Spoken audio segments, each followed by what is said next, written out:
أعوذ بالله من الشيطان الرجيم.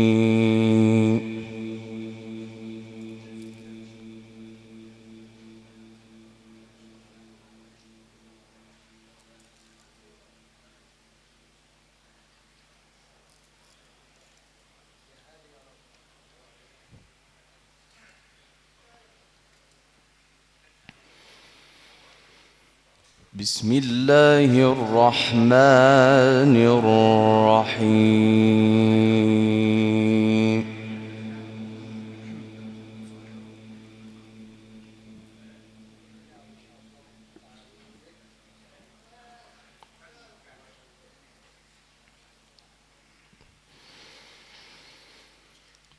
إنا نحن نرث الأرض ومن عليها وإلينا يرجعون.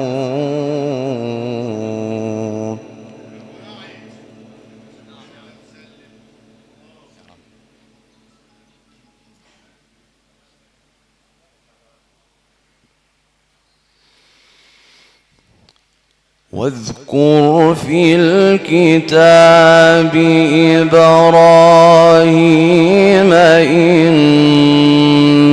إنه كان صديقا نبيا.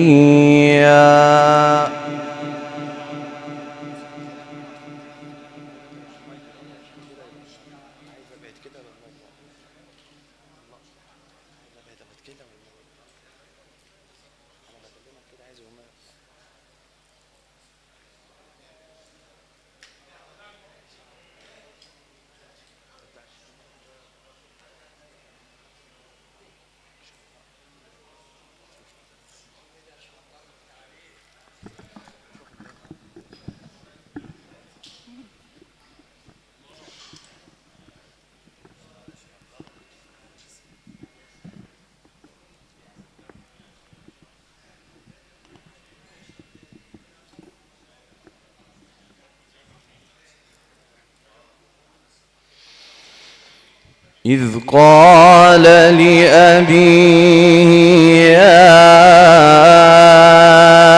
أبت لم تعبد ما لا يسمع ولا يبصر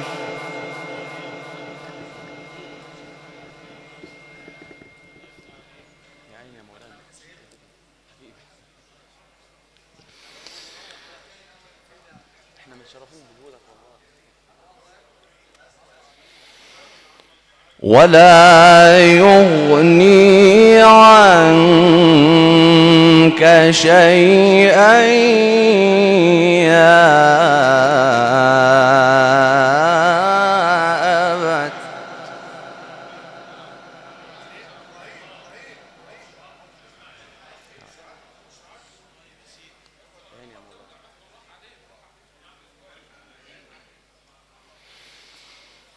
يا أبت إني قد جاءني من العلم ما لم يأتك فاتبعني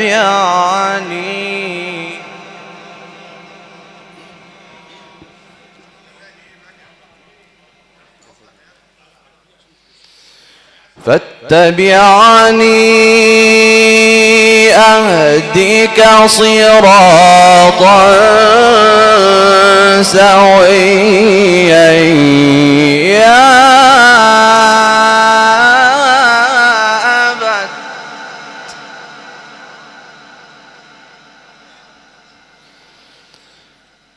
يا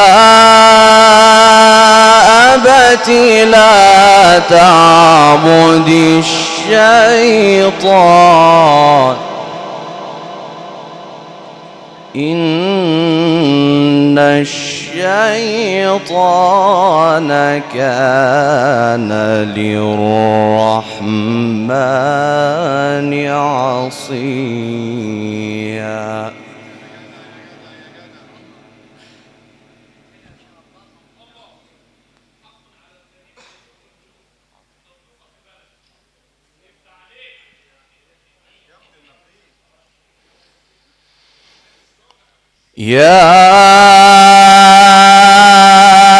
أبت إني أخاف أن يمسك عذاب من الرحمن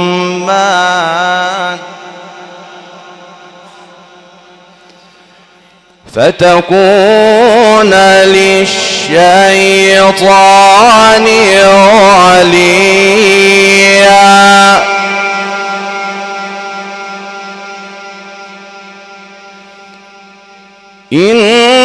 إنا نحن نرث الأرض ومن عليها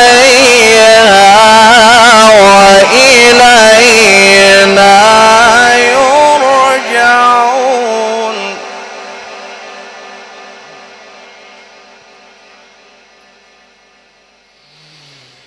واذكر في الكتاب إبراهيم إنه كان صديقا نبيا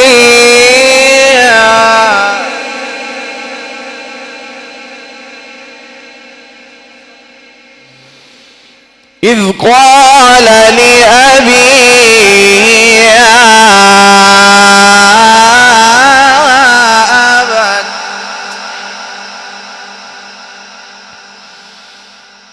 يا أبت لم تعبد ما لا يسمع ولا يبصر ولا يغني عنك شيئا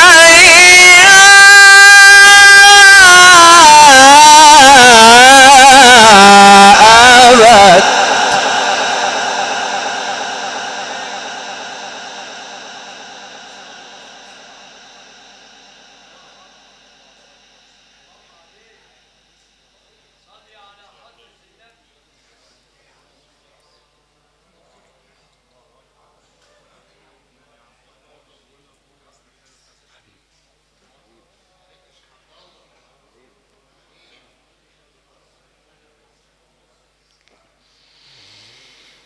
يا أبت لا تعبد الشيطان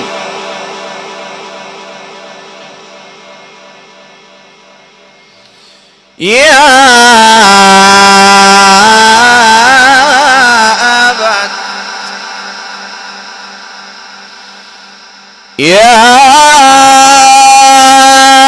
أبت إني قد جاءني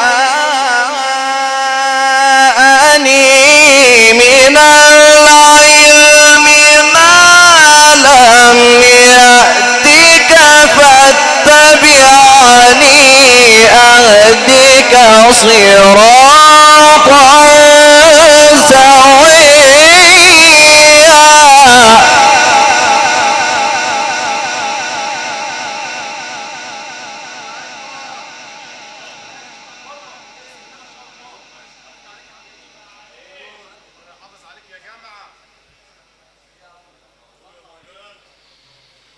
يا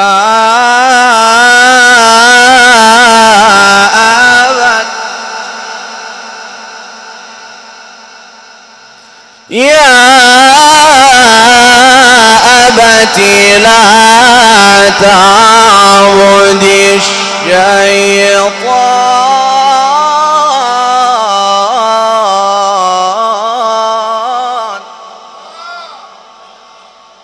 يا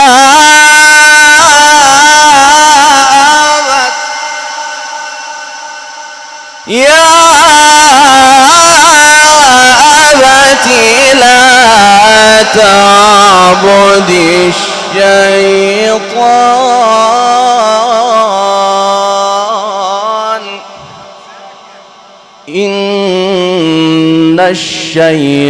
الشيطان كان للرحمن عصيا.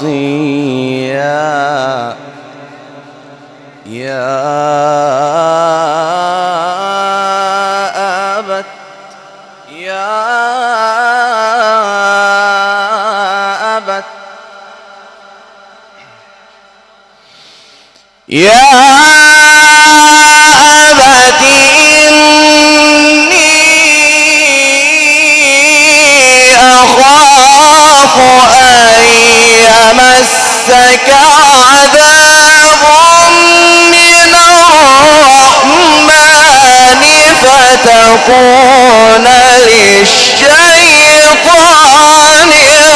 وليا.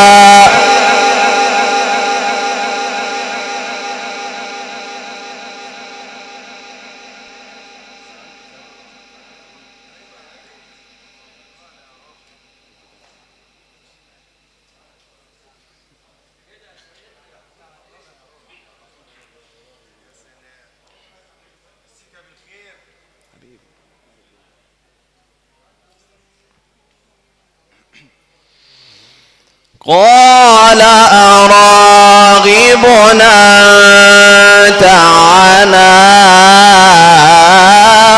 آلهتي يا إبراهيم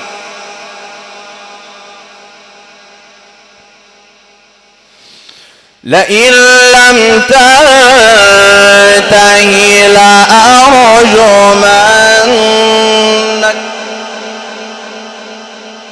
لأرجمنك واهجرني مليا.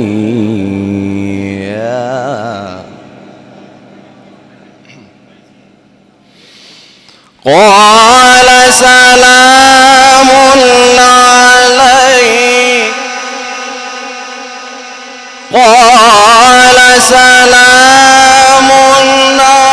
عليك سأستغفر لك ربي إنه كان بي حفيا.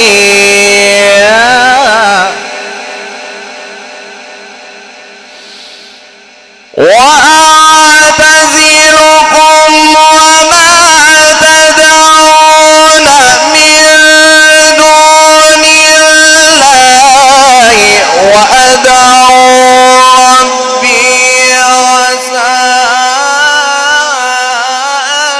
ألا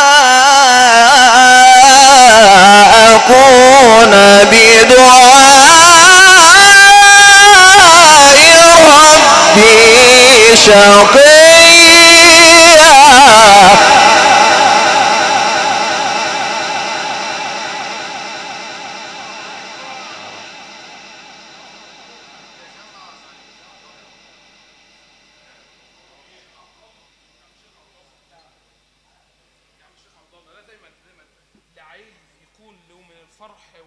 نصيب يسمع للنقيب وابن النقيب.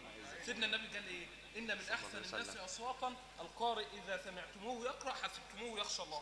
احنا نحسبك على الله كذلك ولا نزكيك على الله. ثاني يفتح عليك خطاب سيدنا ابراهيم مع ابيه، يفتح عليك يا رب الله يفيد. قال سلام عليك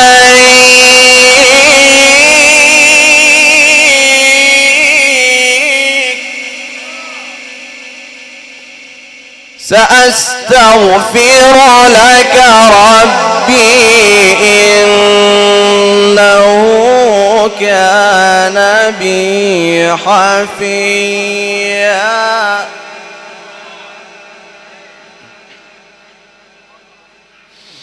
وأعتزلكم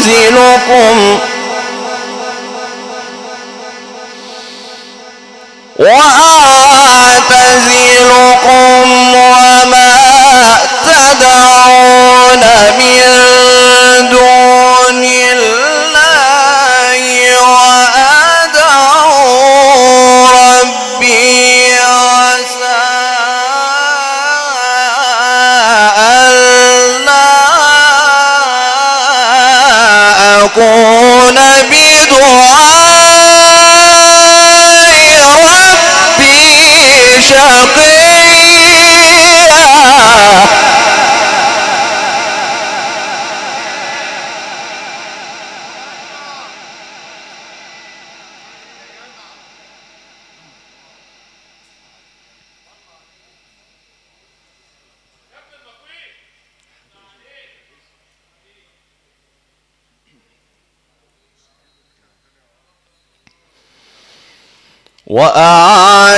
وأعتزلكم وما تدعون من دون الله وأعتزلكم وما تدعون من دون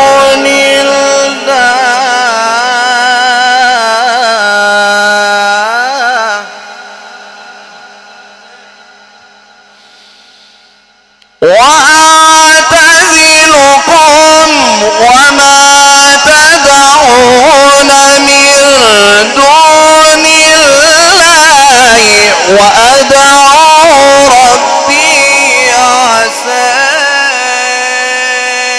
ألا أكون بدعاء ربي شقيا.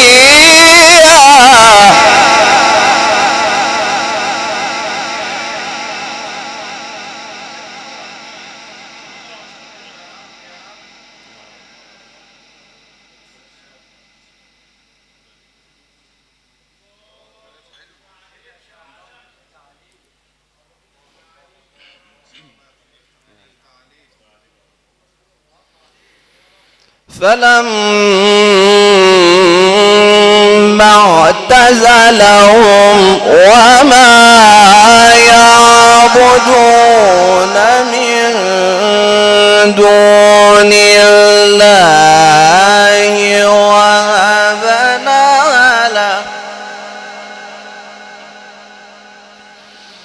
وهبنا له إسحاق ويعقوب وكلا جعلنا نبيا.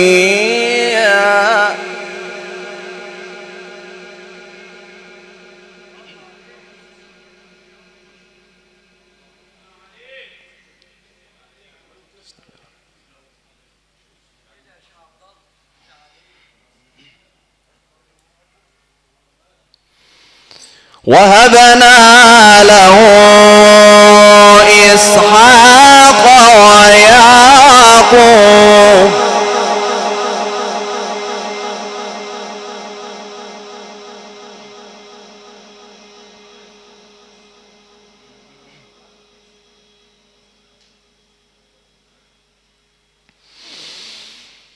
وهبنا له إسحاق ويعقوب وكلا جعلنا نبيا ووهبنا لهم من رحمتنا وجعلنا لهم لسان صدق عليا.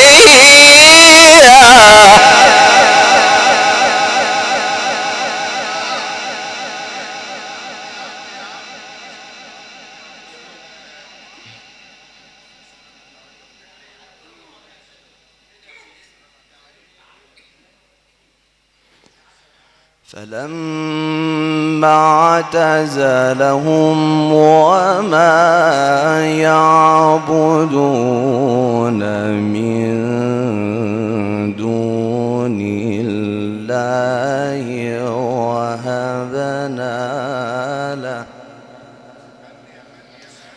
وهبنا له إسحاق ويعقوب وكلا جعلنا نبيا. وهبنا له إسحاق ويعقوب وهبنا له إسحاق ويعقوب وكلا جعلنا نبيا ووهبنا لهم من رحمتنا وجعلنا لهم لسان صدق عليا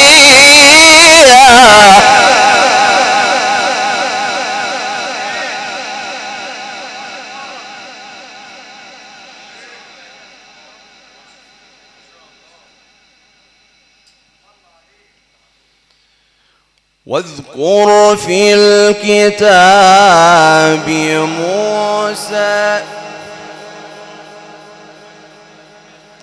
واذكر في الكتاب موسى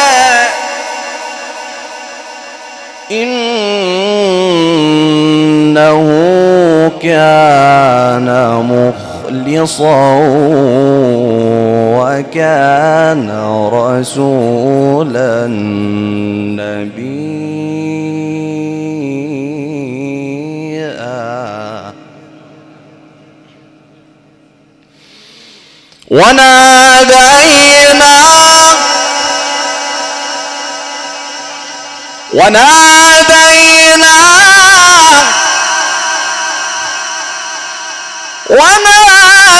وناديناه من جانب الطور الأيمن وقربناه نجيا ووهبنا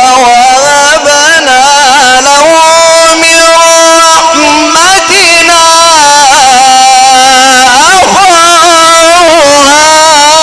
هارون نبيا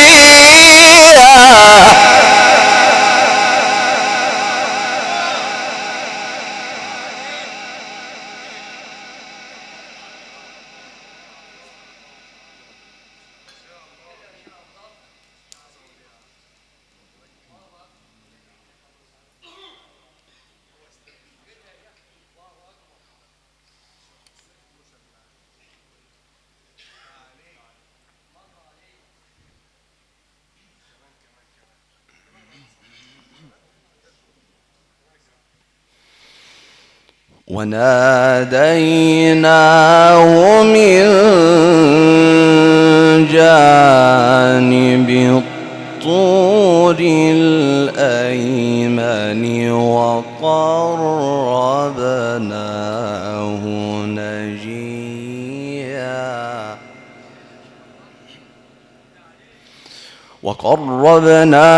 نجيا ووهبنا له من رحمتنا أخاه هارون نبيا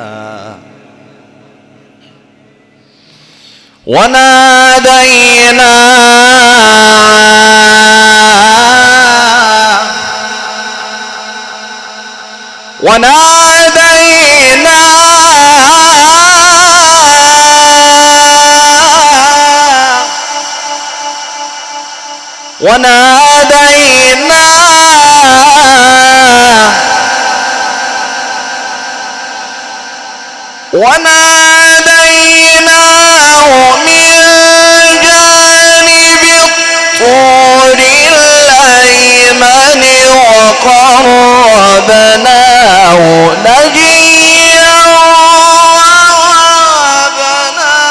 له من رحمتنا أخاه هارون نبيا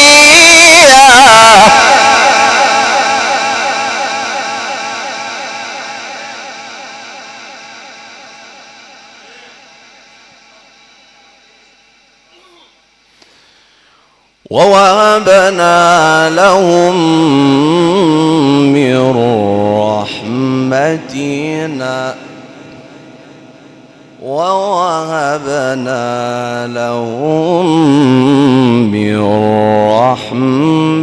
رحمتنا وجعلنا لهم لسان صدق عليا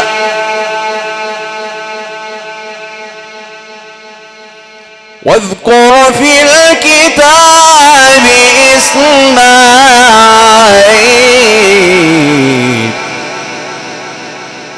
إنه كان صادق الوعد وكان رسولا نبيا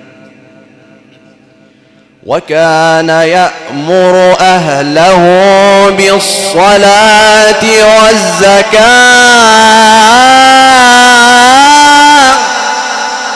وكان عند ربه مرضيا صدق الله العظيم.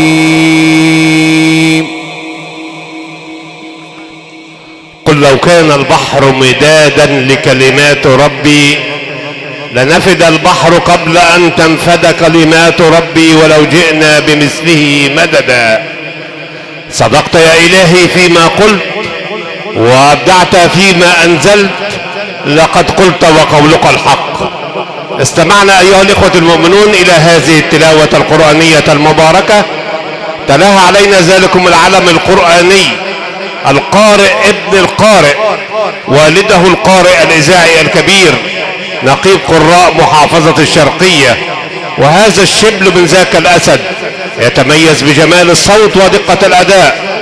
أدعو المولى تبارك وتعالى أن يحفظه ويحافظ عليه. إنه فضيلة القارئ الشيخ عبد الله محمود علي حسن ابن هذا البلد الطيب أهله، شاكرا كل السادة الحضور الذين حضروا إلى هذا المكان. حبيب عائلات بهنباي، راعي الشباب والرياضة والتعليم والصحة، النائب المحترم الأستاذ الدكتور محمد الصالحي. كما يتقدم بخالص الشكر أيضا إلى الحاج سعيد الألفي والحاج علي بعوض الله. كما يتقدم بخالص الشكر للأستاذ جميل عبد الهادي. خالص شكري وعرفاني إلى المهندس المحترم صديق الدكتور إسلام حب، المهندس والرفيق المهندس محمد منصور ابن فرسيس. كما تقدم بخالص الشكر أيضا إلى كل من حضر إلى هذا المكان، الدكتور محمد مباشر وأخيه الأستاذ حسن مباشر. خالص الشكر والعرفان والتقدير إلى كل من حضر من بني يوسف العمدة عمام عطية همام، والحاج محمد علي المقاول المعروف، والحاج محمد أبو الزكي، والأستاذ صلاح السلاوي، والحاج سليمان أبو الني، وكل من حضر إلى هذا المكان. أشكر الحاج صلاح الجندي أبناء هذا البلد، وأشكر الشيخ محمد ريشة، وأشكر كل أهالي بهنباي، العمدة عاطف سيف اليزل وأبنائه المخلص، وأخيه الأستاذ إيهاب والأستاذ مدحت وأبنائهم، وكل من حضر إلى هذا المكان مشاركة منهم لا تقديم خالص واجب العزاء إلى الأستاذ الدكتور إسلام حب، وإلى الأستاذ أحمد حبل والمهندس أكرم حب، وجميع عائلات حبل بهنباي. دعينا المولى تبارك وتعالى أن يتغمد الراحل الكريم بهذا رحمته. شكرا للقائمين على هذا العمل في هذه الليلة، كسور الفراشة والإنارة الحاج أحمد الجعفري، الهندسة الصوتية أحمد يحيى عبد الحميد فرج، واجب الضيافة بوفيه أبو إبراهيم تحت إدارة المتر أيمن إبراهيم. نقلناها لحضراتكم عبر مجموعة كاميرات المبدع القيصر أحمد أمين يوسف ابن مشتول القاضي.